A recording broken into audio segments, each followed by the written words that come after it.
Picture this. A Krelboyne girl walks into the most toxic middle school in America. She's a certified genius, but unlike Malcolm, she actually knows how to smile. Just kidding. When Cynthia Sanders first transferred into the Krelboyne class in the Season 2 episode literally titled Krelboyne Girl, she absolutely broke the established reality of Malcolm in the Middle. Up until that exact moment, the show had given us a very clear, very depressing blueprint of what it meant to be a gifted kid. You were either a nervous wreck like Lloyd, You callous bastard! who literally chewed on his own clothes, a terrified shell of a boy like Dabney, But I digress! or you were Malcolm, angry, defensive, cynical, and constantly treating your own intelligence like it was a radioactive curse. And then Cynthia walks in. She doesn't just understand the advanced equations on the chalkboard, she understands people. Within minutes of arriving, she's actively trying to make friends. Hi, I'm Malcolm. Cynthia. She has a certified genius-level IQ. But unlike every other Krelboyne sitting in that suffocating classroom, she also possesses a dangerously high EQ, emotional intelligence. And I think most fans watched her early episodes and totally misread what the writers were actually doing with her character. They saw the slightly weird, overly enthusiastic energy.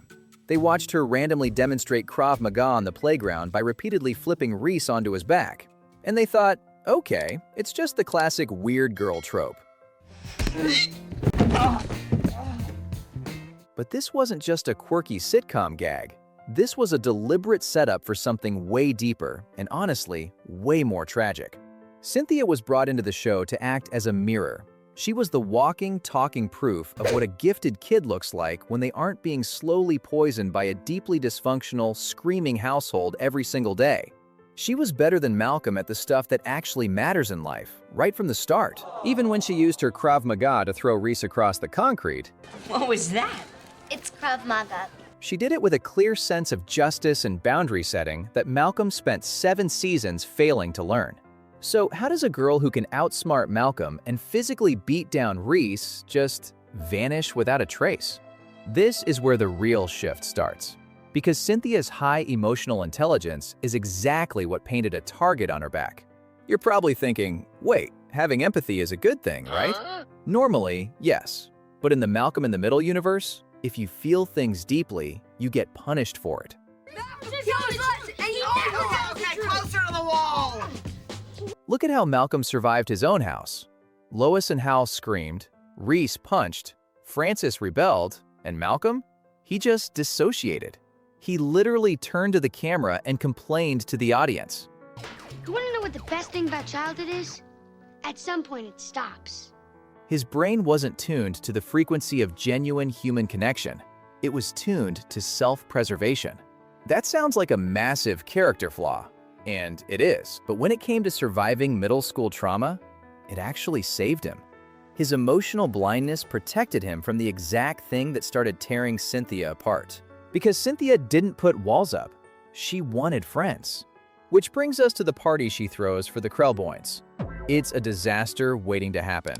The other Krelboynes are terrified of social interaction, and Malcolm, in his infinite, arrogant wisdom, decides he needs to step in and cancel the party behind her back to protect her. That's the Krelboyne Wall of Fame. You can see that you're pretty well represented. But in fact, he's not protecting her. He's protecting himself from the second-hand embarrassment. When Cynthia finds out, she doesn't just get mad, she absolutely dissects him. Nothing to apologize for, Malcolm. Here, I'm canceling my party. She reads him perfectly.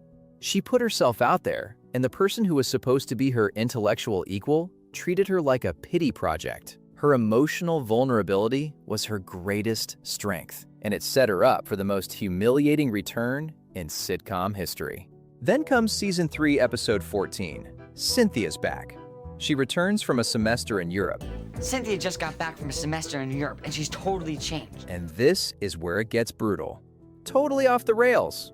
But look at it a different way. Casual fans remember this episode for the physical comedy. Cynthia comes back, and she has clearly grown up. She has suddenly developed a very mature figure, and she spends the first half of the episode burying herself in massive, oversized sweaters. What are you talking about? What do you mean? Now, the sitcom framing wants you to laugh at this. It wants you to think it's just awkward teenage puberty. But it's not just an awkward teen thing. It's an armor thing. Cynthia is a genius. She is hyper-aware of how the world operates. She knows exactly what is going to happen the second boys like Reese figure out what she looks like under that sweater. And you know what's the most gut-wrenching part? Her worst fears are validated instantly. The second her oversized sweater accidentally catches fire on the stove burner and she has to rip it off in front of Malcolm, the secret is out. Mommy. Honestly, if you always felt like Malcolm and his family genuinely didn't deserve a loyal friend like Cynthia, drop a comment below right now. Let me know, because what happens next proves it entirely. Reese finds out. And Reese doesn't just tease her, he actively manipulates her, trying to exploit her emotional vulnerability just to get a look at her chest. Malcolm, I'm gonna see them. What? I'm gonna be nice to her, make her my girlfriend, and get her to take her top off. Yeah, boy. He treats her like prey. And here is the massive detail. Cynthia doesn't outsmart Reese. Malcolm does. Malcolm tricks Reese into admitting his true, perverted intentions aloud, while Cynthia secretly listens. What's her name? Realizing she was played, she absolutely beats Reese senseless, leaving him bruised and drinking his food through a straw. It is a satisfying, hilarious moment on the surface. But think about the underlying tragedy of that scene. Her genius-level intellect couldn't protect her from being sexualized and manipulated. The only way this hyper-intelligent, empathetic girl could defend her boundaries in the Wilkerson universe was through sheer, brutal physical violence. She survived Reese's bullying, but she had no defense against what Malcolm was about to do to himself. Then comes Season 4, Episode 2, Humilathon. And this is the moment that completely redefines who Cynthia is. Malcolm is spiraling. He is having a full, public meltdown over his high school reputation. He is continuously humiliating himself on his first week of high school, accidentally committing one act of social suicide after another, until he is completely ostracized and broken. How did you get a stain there already? He is entirely consumed by his own ego. And Cynthia is watching this happen. Now, remember what we established about her. She's a genius, but she reads people perfectly. She knows that in this specific moment, logic will not work on Malcolm. Trying to talk him down with reason is pointless. So she does the only thing that will instantly snap the attention of a massive crowd of toxic high schoolers. She screams out a lie. In front of the entire school, Malcolm, if you do this, I will never have sex with you again. And it works. The crowd instantly stops mocking his nerdy blunders. The crisis is averted. Malcolm is saved. But look at what it cost her. This isn't just a funny sitcom misunderstanding. This is a deliberate, strategic act of social self-destruction. Cynthia knows exactly how high school works. She knows how girls are treated when rumors like that spread. She knows she is permanently torching her own reputation, branding herself with a massive target, all to shield a boy who spent the last 3 years treating her like an annoyance. I mean, she literally sacrifices her social standing to save him from himself. Because for Cynthia, saving someone she cares about matters more than any genius-level test score or social hierarchy. She gave up her entire reputation to save his life. So, what did the Wilkerson family do to repay her? Nothing. They did absolutely nothing. And that is the last time we ever see Cynthia Sanders on screen. She just vanishes. No goodbye, no closure, and even no explanation. And here's what really gets me about this. Over the rest of the series, Malcolm proves time and time again that he has a near photographic memory for slights. He remembers every single time he was wronged, every unfair rule Lois ever enforced, every prank Reese ever pulled. He is a guy who holds grudges for years. Yet, he never says her name again. Not a single time. I mean, what type of hypocrite is he? Some fans have desperately tried to find closure for her, scouring the backgrounds of later seasons for any hidden Easter eggs or mentions to prove she stayed in town and ended up fine. But there's nothing. She is completely erased from the show's universe.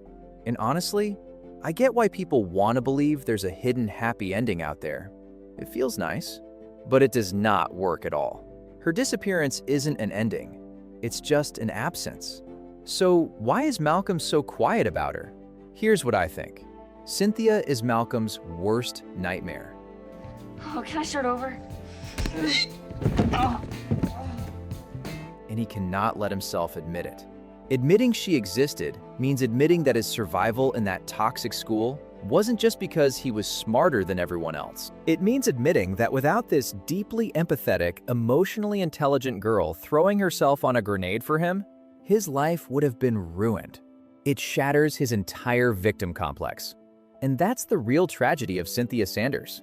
If you feel like Cynthia's story deserved more too, you're not alone. Subscribe to the channel. Stories like this one matter way too much to just forget.